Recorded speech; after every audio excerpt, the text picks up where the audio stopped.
on ESPN.com. You can check out our friend Kevin Pelton's piece. He covers all 30 teams in the NBA, their biggest roster holes that need to be fixed, that need to be addressed going into this upcoming season. So let's just run through a few of them with a little coast to coast here. And we're going to start our trip with the Los Angeles Lakers. Why not? We're here in LA. Let's do it. All right. The centerpiece is, of course, LeBron James, Luka Doncic, fresh off that Euro run, and Austin Reeves here. Now, defensively, Kevin Pelton thinks the perimeter could be a problem. So, Brian Windhorst, is Luka going to solve some of those issues? What do they need to do here? Yeah, I wouldn't count on Luka for it night in and night out. You know, they also lost Dorian Finney-Smith. So they tried to address this by going out and signing Jake LaRavia and Marcus Smart. Now, I know Marcus Smart's going to be the headliner there because he's a former Defensive Player of the Year. But I think the Lakers feel like Jake LaRavia is an underrated defensive player. He can guard point guards all the way down to even some power forwards. So they're going to be relying on him this year. Next up is the Grizzlies, because Pelton pegs wing size as their biggest need. I thought this was interesting with injuries to Jaren Jackson Jr. and Zach Edey. A lot of the season, though, regardless of who you're looking at, going to fall on Ja Morant. Now, Morant recently said on TikTok that he's ready to go full 2021-22 mode. They were pretty good that year, Perk. What does Memphis need from Ja this season? To put up or shut up, and it's definitely Ja Morant, and he's right. In 2021, 2022, he averaged 27 points a game, and then after that, he's fell off since no limit. If they want to contend and be a threat in the Western Conference, Ja Morant needs to play MVP-type basketball, 27 to 30 points a game. And the West is tight this year. And then we have Philly. That's where Pelton identifies the power forward spot as the biggest hole in their depth chart. But Ramona, is that your biggest concern when it comes to the Sixers? Look, I saw those videos of Joel Embiid playing basketball, which is a good sign, but we are still waiting to see how available he's going to be. Is he available like he's back and playing every day? Is he available like he's back and needs some time off in between games? That, to me, is the biggest question, because we already know Paul George is going to be delayed in starting training camp. Well, there is really a lot of opportunity in the Eastern Conference if they are able to be healthy, but of course it is the biggest if every year for the Philadelphia 76ers.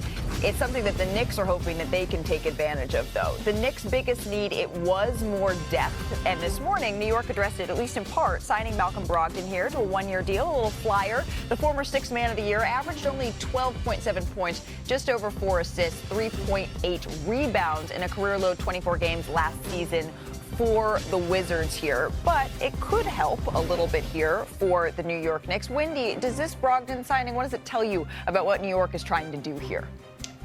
Well, I am told that the Knicks were on Malcolm Brogdon for over 2 months, that this was a guy they really wanted to sign this summer, but Brogdon wanted to see if he could get some better offers first. He didn't. Now, this is a non-guaranteed deal, and I want to point out the Knicks signed 3 players this week. They signed Landry Shamet and Garrison Matthews, and from what I understand, the Knicks are going to have basically a competition to see which of those 3 guys can make the team. One of them is definitely going to make it. Maybe they can do 2 if they make another move. But it's going to be a training camp competition. And all 3 of these guys have been in NBA rotations in the recent past. So the Knicks definitely feel like they've upgraded their bench.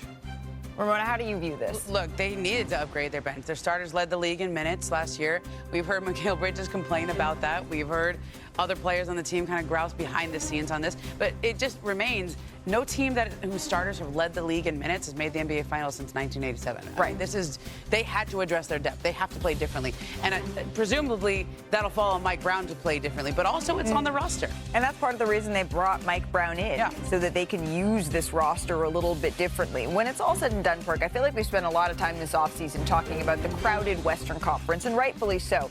But in the East, when it really is looking like the New York Knicks are head and shoulders, maybe along with a couple of other teams like the Cavaliers, above everybody else, how do you feel about them heading into this season?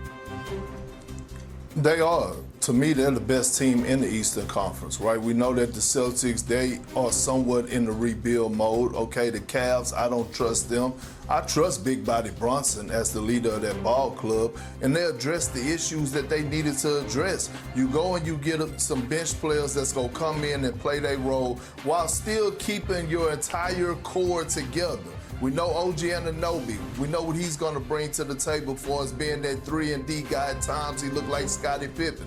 Josh Hart, he's going to come back on the mission. Obviously, they just re-signed Mikal Bridges, and I'm looking forward to see what Karl Anthony Towns look like under a new voice of their locker room and Mike Brown. I think we're going to see the best version of him.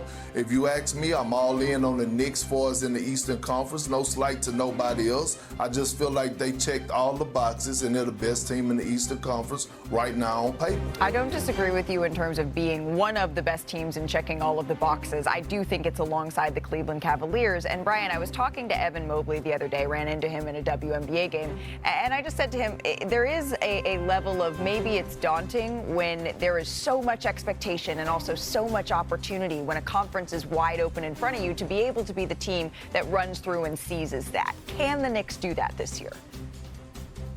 Yeah, I mean, they've got to look around at their opportunity. Jason Tatum is going to likely miss most, if not all, the season. Tyrese Halliburton, the same.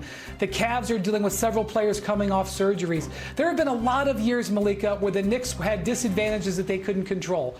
Now they've got the breaks breaking their way. Their team has been put together. They're built out. They are in the best position we've seen the Knicks to win the East in a generation. They have got to take advantage of this season.